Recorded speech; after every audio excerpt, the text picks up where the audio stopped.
tentang kepemimpinan.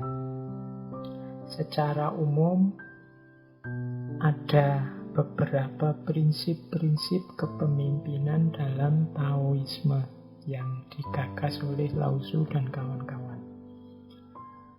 Yang pertama, prinsip kepemimpinan itu adalah jelas. Jadi pemimpin itu harus jelas. Apa yang diinginkan, apa yang dituju, apa yang ditarget. Kalau pemimpin tidak jelas keinginannya apa, targetnya apa, ya dia hanya akan membingungkan. Pemimpin itu harus jelas secara korespondensi, jelas secara koherensi, jelas secara pragmatis.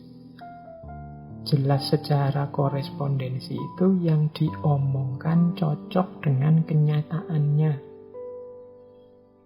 Kalau dia ngomong A, kenyataannya memang A. Tidak dimanipulasi, tidak dipalsu-palsukan. Pemimpin juga harus jelas secara koherensi. Jelas secara koherensi itu konsisten, istiqomah, tidak mencela-mencele.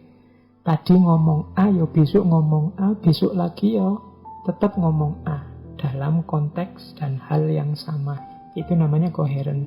Kalau pemimpin tidak koheren, tadi A, sekarang B, besok C, yo rakyatnya bingung. Anak buahnya kesulitan nanti. Tadi nyuruh apa? Baru mau dijalankan, ganti lagi instruksinya. Itu yang di bawah mesti bingung. Karena pemimpinnya tidak koheren.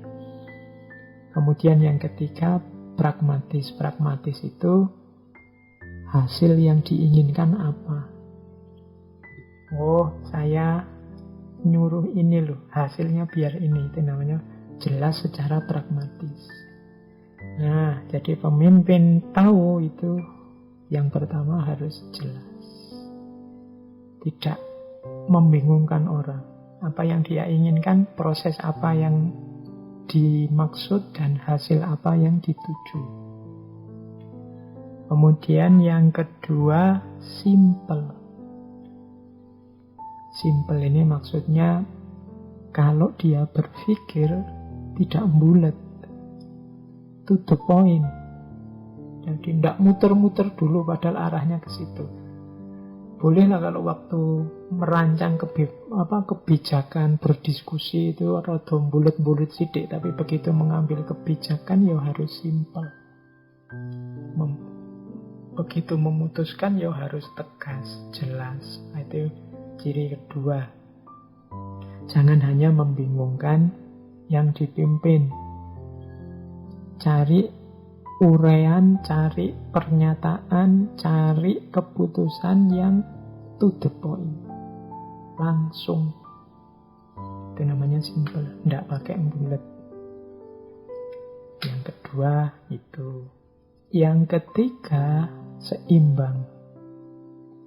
Ya, nanti dalam Taoisme kan terkenal sekali ajaran antara yin dan yang. Hidup ini selalu berada dalam harmoni antara yin dan yang. Ada hitam, ada putih, ada siang, ada malam, ada baik, ada buruk, ada selalu ada yin dan yang, ada pasangan-pasangan. Dan hidup ini butuh dua dimensi ini untuk saling mengimbangi. Yin itu sering diilustrasikan sebagai yang lembut, yang itu sering diilustrasikan sebagai yang keras, yang agresif. Ini harus imbang. Hidup ini kita harus paham kapan lembut, kapan keras. Hidup ini kita harus paham kapan semangat, kapan istirahat. Hidup ini kita harus paham kapan tegas, kapan lunak. Jadi kalau kita tegas terus, yang dipimpin bubar, kaku. Tapi kalau kita lunak terus, nanti kita disepelekan. Kapan menghukum, kapan memaafkan. Nah, ini namanya harmoni dalam hidup. Kita harus paham ini, karena begitu salah langkah akibatnya mungkin tidak kita inginkan. Waktunya kita tegas, malah kita lembek. ya kacau. Waktunya kita memaafkan lembek, malah kita tegas menghukum, lebih kacau lagi. Maka hidup harus paham keseimbangan. Ini jalan kepemimpinan yang kedua. Jalan kepemimpinan yang ketiga adalah rendah hati. Pemimpin itu harus memposisikan dirinya di bawah. Itu ada satu quotes dari Lao Tzu, sungai dan lautan lebih kuat dari aliran air. Namun mereka tidak akan kuat tanpa aliran air yang mengisi mereka. Untuk dapat menampung air, sungai dan laut harus lebih rendah. Maka pemimpin harus siap merendah. Jadi pemimpin ini kan kalau bahasa Jawanya momong yang dipimpin. Untuk bisa momong itu kan harus memposisikan diri seperti wadah. Biar yang dimomong bisa masuk dalam wadah itu semua. Untuk bisa mewadahi kan kita posisinya lebih rendah. Jadi seperti laut atau sungai itu kan jadi muara akhirnya aliran air. Dia lebih kuat karena dia posisinya lebih rendah. Kalau pemimpin tidak bisa merendah, tidak bisa rendah hati, ya dia tidak akan bisa menampung aspirasi rakyatnya. Maka pemimpin harusnya logikanya dia memposisikan dirinya rendah. Dialah karena yang menampung segala keinginan, menampung dan menuruti segala kebutuhan rakyatnya yang dipimpin. Jadi pemimpin harus rendah hati. Yang keempat, pemimpin harus, ini istilahnya, berani melepaskan.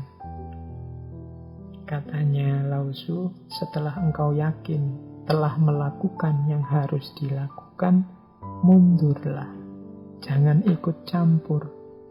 Biarkan masyarakat melakukan yang mereka inginkan dan alam akan menjalankan rumusnya. Jadi maksudnya apa?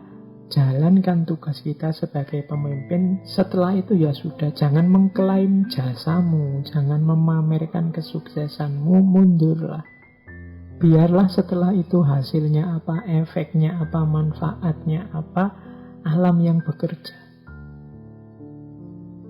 Tugasmu sebagai pemimpin cukup jalankan tanggung jawab kepemimpinanmu sebaik-baiknya.